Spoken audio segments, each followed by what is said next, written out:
Ito ang kwento ng isang babae, isang ina, na dahan-dahang nilamon ng tahimik na unos sa loob ng kanyang sariling tahanan. Si Elizabeth, na sa simula ay naniwalang ang pamilya ay dapat ipaglaban, na ang pag-ibig ay sapat na sandata laban sa galit, sa inggit, at sa paulit-ulit na sakit. Pero sa likod ng mga ngiti at larawan ng masayang pamilya, unti-unting lumilitaw ang tunay na mukha ng kanyang asawa. Ang mukha ng isang lalaking hindi kayang makontento, hindi marunong magpasalamat, at hindi mapigilan ang sarili niyang galit. Habang lumalala ang unos, habang dumarami ang sugat, hindi sa balat, kundi sa puso, si Elizabeth ay haharap sa pinakamahirap na tanong. Hanggang saan ang kaya niyang tiisin para sa asawa? At kailan niya pipiliing iligtas ang sarili at ang kanyang mga anak? Ito ay kwento ng pagdurusa, ng lakas, ng pagbangon, at ng kalayaang matagal niyang ipinagkait sa sarili.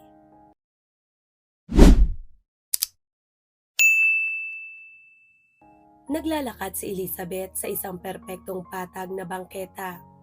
Ang isip niya'y malayang pagalagala, para bang lumulutang sa pagitan ng mga iniisip at pangarap. At doon, bigla siyang napatigil. Nasilayan niya ang isang bintanang puno ng mapupusyaw na rosas na bulaklak, kay gandang pagmasdan, at sa susunod na iglap, bumagsak si Elizabeth. Parang may humigop sa kanya pababa. Ang hangin ng lungsod, mabilis na dumaan sa paligid niya bago siya tumama sa malamig, mabagsik na semento. Napunit ang manipis niyang stockings. Lumantad ang mga tuhod niyang gasgas, nag-aapoy sa pula. Ang palad niya, para bang binuhusan ng asin ang mga sugat na namumuting lumitaw. Tumulo ang luha sa kanyang mga mata. Pero hindi dahil sa pisikal na sakit. Iba ang kirot, mas malalim. Ang mga tao sa paligid niya'y nagpatuloy lang sa paglakad, parang ilog na umiiwas sa batong nasa gitna. Walang tumigil, walang nagtanong, at ang pinakamasakit, ang tawa ng sarili niyang asawa. Si Mark, hindi man lang gumalaw, hindi nag-alok ng kamay. Nakatayo lang siya roon, nakangisi. Parang ang pagkadapa ni Elizabeth ay isang biro na siya lang ang natuwa. Ano Liz? Magkakampo ka ba dyan buong araw? Hindi naman habang buhay ang lunch break natin. Kakain pa ako. Kung komportable ka dyan sa sahig, mauna na ako. Iwan na kita. Hindi nakapagsalita si Elizabeth. May nakapulupot na buhol ng sakit at hiyas sa kanyang lalamunan. Hindi niya mailabas ni isang salita. Si Mark, umuulang ng isang mapanlait na tunog at tuluyang lumakad papalayo. At nang siya'y tuluyan ng mawala, saka lamang naiangat ni Elizabeth ang sarili niya mula sa malamig na kalsada, mabagal, masakit, at nag-iisa. Nawala ang gana ni Elizabeth kumain. Mas nangibabaw pa ang pangangailangang linisin ang kanyang mga sugat. Paika-ika siyang naglakad, papunta sa maliit na cafe, kung saan sila palaging kumakain. At naroon na siya, si Mark, nakaupo sa paborito niyang mesa sa tabi ng bintana. Nakasubsob sa menu, parang walang nangyari. Pagpasok ni Elizabeth, tumingala si Mark at kumaway pa. Isang kaway na sobrang karaniwan. Napakasimpleng kilos, pero nagpaikot ng tiyan niya sa inis at pagkasuklam. Hindi niya ito pinansin. Dumiretso siya, tuloy-tuloy, parang walang nakikita. Pumasok siya sa restroom ng kababaihan. Ang tanging ligtas na kuta na mayroon siya noong sandaling yon. Sa ilalim ng mapurol, mapang-aping fluorescent lights, dahan-dahan niyang tinapik ng basang paper towel ang dumudugong tuhod. Bawat pagdampi, isang sariwang paalala ng malupit na pagtawa ni Mark. Pagkatapos niyang ipunin ang sarili, bumalik siya sa dining area. Pero hindi sa mesa nila, kundi sa maliit na mesa sa pinakadulong sulok. Malayo, mag-isa, tahimik. Habang kinakain niya ang salad, itinayo niyang isang pader sa isip niya. Nakatuon sa vegetable salad. Ayaw niyang hayaang lumipad ang isip niya kung saan masakit. At nang matapos siya, tumayo siya, lumabas, walang salita, ni hindi lumingon sa direksyong kinaroroonan ni Mark. Naglakad siya pabalik sa opisina. Pareho silang nagtatrabaho sa iisang marketing firm. Magkaibang departamento nga lang. Pero ang puting ilaw na fluorescent sa opisina, parang lalo pang nagpapalakas sa ingay sa loob ng utak niya. 6 na buwan na ang nakalilipas nang nagsimula ang lahat. Noong na-promote siya bilang Senior Project Manager, isang posisyong pinupunterya rin ni Mark. At simula noong makuha niya ito, ang lalaking pinakasalan niya ay unti-unting napalitan ng isang mapait, mapanibughuing estranghero. Naging lason ang bawat salita niya. Kinokomento ang lahat, mula sa kung paano niya pinapatakbo ang team niya hanggang sa mga damit na sinusuot niya sa trabaho. Sa bahay, konting bagay lang, sumisigaw na siya. Pero ang pinakamasahol, ang mga bulong, ang masasakit na paratang. Ang sabi niya, hindi raw tunay na promotion ang natanggap ni Elizabeth, kundi isang espesyal na pabor mula sa boss niya. Minsan, hindi na niya natiis. Paano mo nagagawang isipin yon? Lalo pa ang sabihin, Mark, asawa mo ko. Ina ako ng mga anak mo. Isang beses pa, nakiusap siya, halos pabulalas, nabigla sa galit na nakasindi sa mga mata ni Mark. Diyos ko, Mark, ganito na ba talaga? Hindi ka na ba nakakakita dahil sa inggit? Nalito si Elizabeth. Hindi niya maintindihan kung paano nagbago ang lalaking ito at hindi niya alam kung paano pa susuungin ang unos. May mga sandaling handa na siyang mag-impake, siya at ang mga bata, at lumayo na lang. Pero si Mark, parang mabangis na nakakabasa ng emosyon. Alam na alam niya kung kailan bibigay si Elizabeth. At sa mismong sandaling yon, bigla siyang hihinto, aatras, hihingi ng tawad. Ang mukha'y parang puno ng hiya. I'm sorry, hindi na mauulit. At ilang araw, ilang linggo, tahimik nga.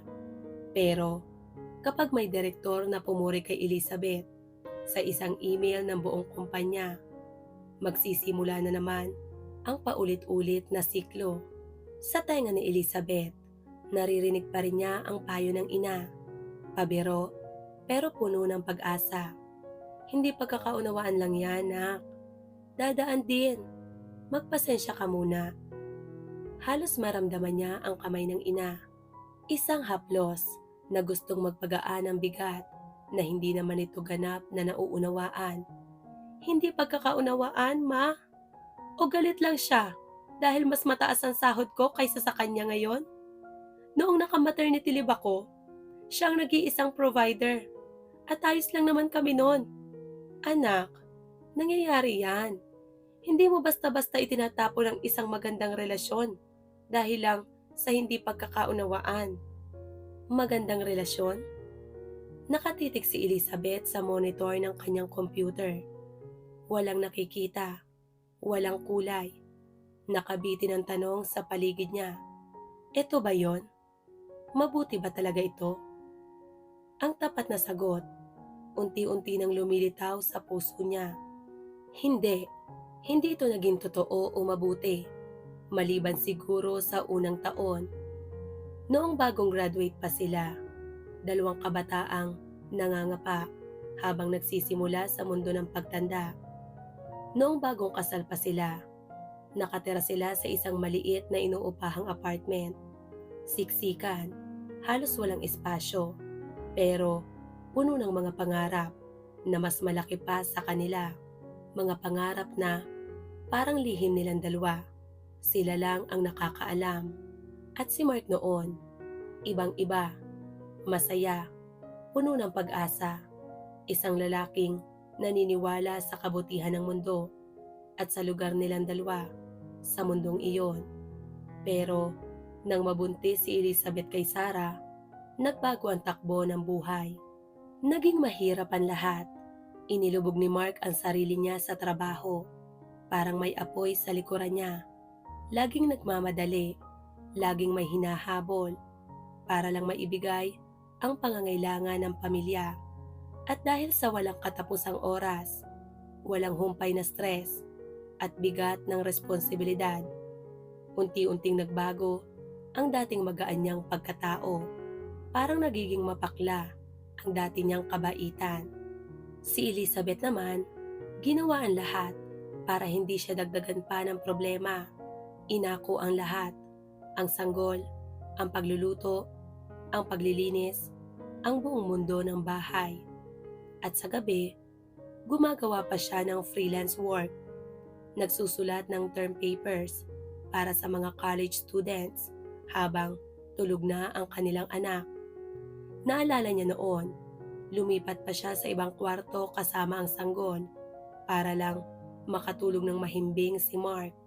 Naglalakad siya magdamag, ang anak sa kanyang bisig, habang ang buong katawan niya'y nanginginig sa pagod.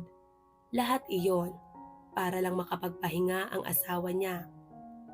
Ilang taon ang lumipas. Isang maliit na mana mula sa malayong kamag-anak ang nagbigay daan para makabili sila ng kondo. 2 kwarto, sarili nilang espasyo. Parang himala. Nagbalik siya sandali sa trabaho at tinanggap siya ng buong saya.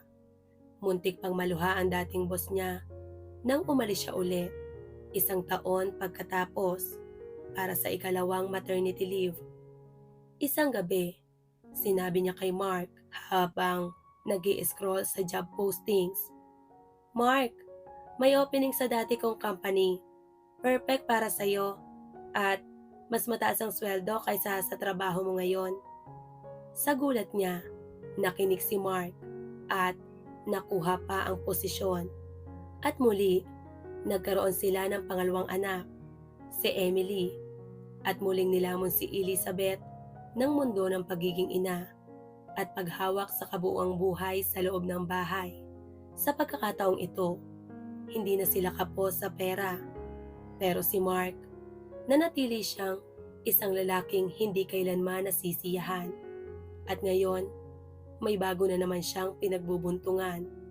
Tinutuya niya si Elizabeth. Sinasabing nakaupo lang ito at ginagastos ang pera niya, na ang tanging trabaho raw nito ay tumaba habang nanonood ng mga talk show, habang siya raw ang gumagawa ng lahat ng totoong trabaho. Siyempre, kilala nila si Elizabeth. Hindi siya kailanman naging tipo ng babaeng tatahimik sa harap ng maling paratang. Pero sa mga pagtatalong yon, ang opinyon niya, ang realidad niya, wala iyong halaga kay Mark. Hindi para sa pakikipagdebate ang mga salita niya, para iyong singawan ng galit na matagal na niyang kinikimkim. Isang gabi, sa gitna ng isang lalo pang mabagsik na pagwawala, inamin niya mismo iyon. "Aba, kanino pa ba ako maglalabas ng sama ng loob?" Sigaw niya, halos dikit ang mukha kay Elizabeth. "Sa boss ko, sa mga kaibigan ko, sa nanay ko. Asawa kita, Liz. Ikaw ang dapat kong bagsakan, ang tatanggap ng stress ko. Pinaghahandaan ko kayo ng mga anak natin. Sa tingin ko, karapatan ko namang mag-unwind sa buhay ko, kahit hindi mo gusto kung paano ko ginagawa." At nang hindi na kinaya ni Elizabeth, umalis siya, nagmaneho papunta sa bahay ng kanyang ina. At sa loob ng ilang araw, wala siyang ginawa kundi umiyak. Hinahayaan ang banayad na presensya ng kanyang ina at ang pag-aalaga nito sa mga bata na maging pahinga para sa kanyang wasak na espiritu. Halos 1 buwan silang nanatili roon, hanggang isang hapon, dumating si Mark sa may pintuan. Tumawag siya ng maraming beses, pero ni minsan ay hindi siya sinagot ni Elizabeth. kaya napilitan siyang pumunta. Nakatayo siya roon. May hawak na bouquet ng stargazer lilies. Ang paborito nito. May dala rin siyang mga supot ng pinamili. Puno ng bagong laruan para kina Sarah at Emily. Nagsalita siya ng pagsisisi habang tuloy-tuloy ang pagbagsak ng kanyang mga luha. Ang boses niya mabigat, puno ng kalungkutang sa sandaling iyon ay tila totoong totoo. At pinatawad siya ni Elizabeth. Ginawa niya iyon dahil ang kanyang ina, umaasang magkakaroon ng kapayapaan, ay nakiusap sa kanya na patawarin ang asawa. Pinatawad niya si Mark dahil ang kanyang mga anak na tuwang-tuwa at naghihiyawan ay mahigpit na yumakap sa mga binti ng kanilang ama na parabang matagal itong nawalang bayani. Pero higit sa lahat, ginawa niya iyon dahil laban sa lahat ng lohika, pinili niyang maniwala. Sa loob ng ilang panahon, tahimik ang mundo nila. Maamo si Mark, maalaga, at hinayaan ni Elizabeth ang sarili niyang maniwalang baka nga nagbago na ang ihip ng hangin. Nag-loan sila para sa isang bagong sasakyang SUV. Loan na ipinagmalaki ni Mark dahil pangalan lamang niya ang nakalagay. Nagsimula si Emily sa kindergarten at nakabalik si Elizabeth sa trabaho. Isang taon pa ang lumipas nang makuha niya ang kanyang promotion. At muli, dumating ang bagyo, 3 beses na mas malakas. "Hindi ka man lang makapaghintay sa akin?" Bulong ni Mark, nakasandal sa pader ng cubicle niya. Pagbalik galing sa mag-isa niyang lunch, maalat na matapang ang amoy ng kape sa hininga. "Ano yung palabas na ginawa mo kanina? Pag-uusapan natin yan sa bahay." Hindi siya lumingon. Nakatitig lang si Elizabeth sa spreadsheet sa screen. Patuloy na nagtatype. Pero ang tunog ng mga tipa ng keyboard ay tila kasabay ng bagong ritmo ng isang kaisipang unti-unti nang nabubuo sa kanyang isipan. Isang malinaw, tahimik, at nakakatakot na simple na ideya. At agad itong nag-ugat. Umalis siya sa opisina 1 oras bago ito. Lumapit sa kanyang direktor. Nagpaalam na masakit ang ulo.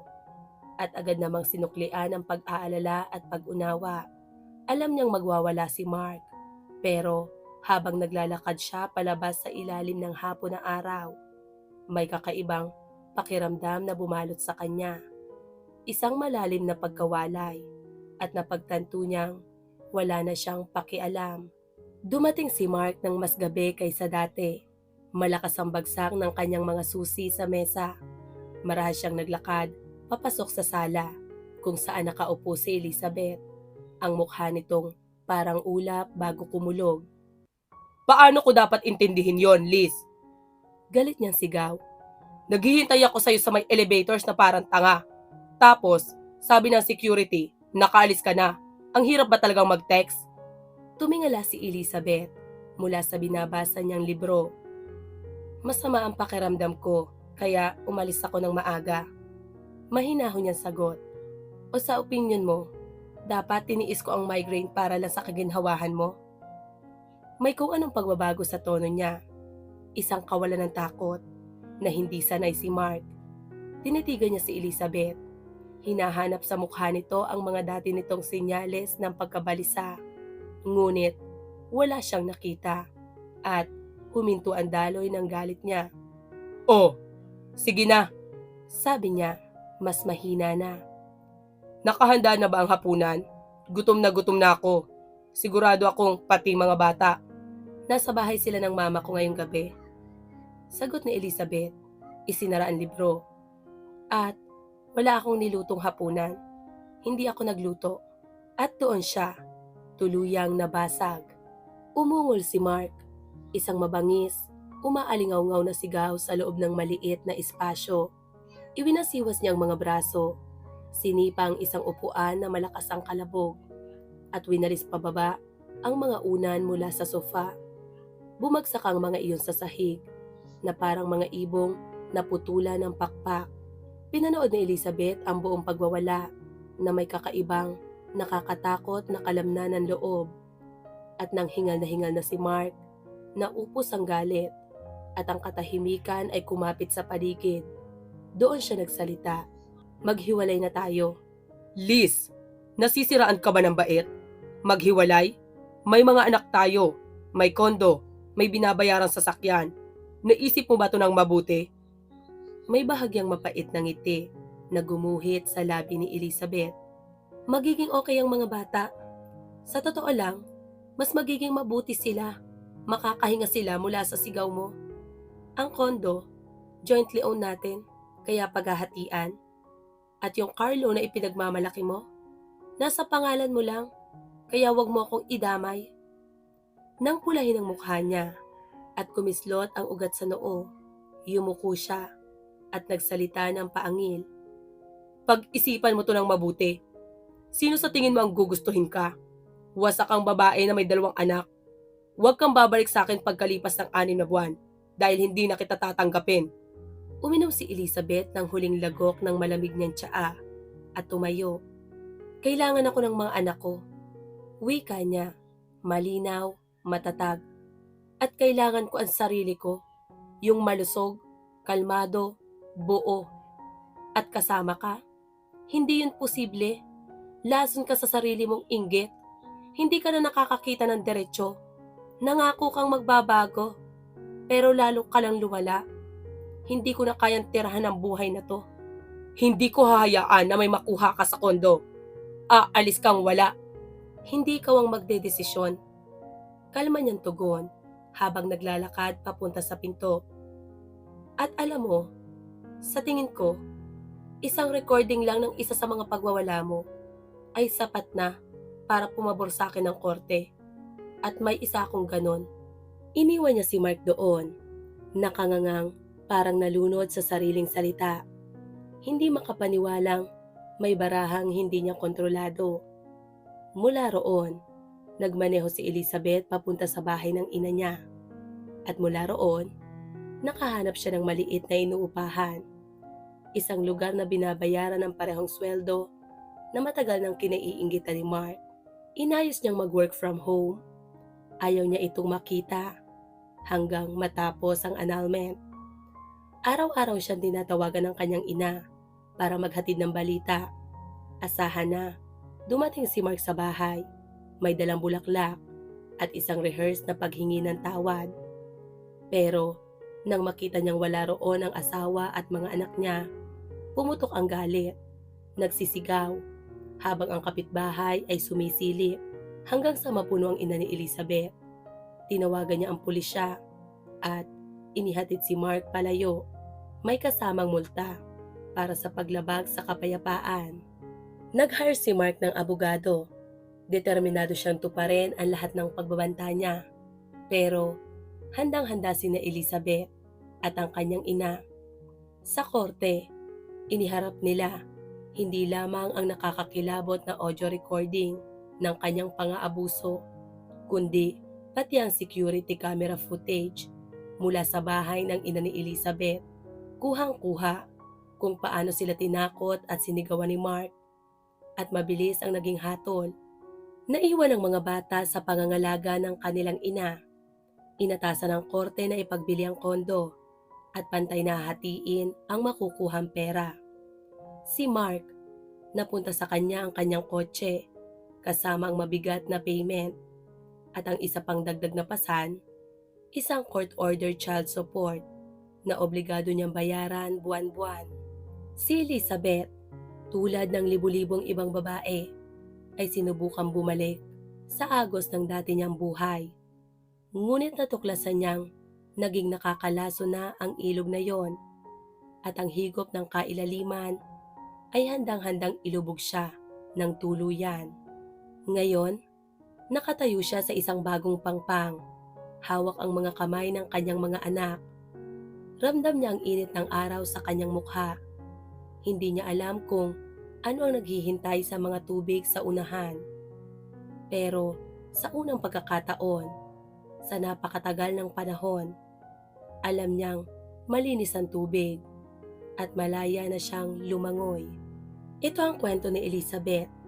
Kwento ng isang babaeng tumayo, lumaban, at muling binuo ang sarili nang hindi na kailanman lumilingon sa dilim. At para sa bawat babaeng tulad niya na minsang nalunod sa unos pero piniling lumangoy muli, ang kwento niyang ito ay paalala na kahit gaano kalalim ang sakit, kahit gaano kalakas ang bagyo, palaging may pangpang na naghihintay sa matapang mong hakbang.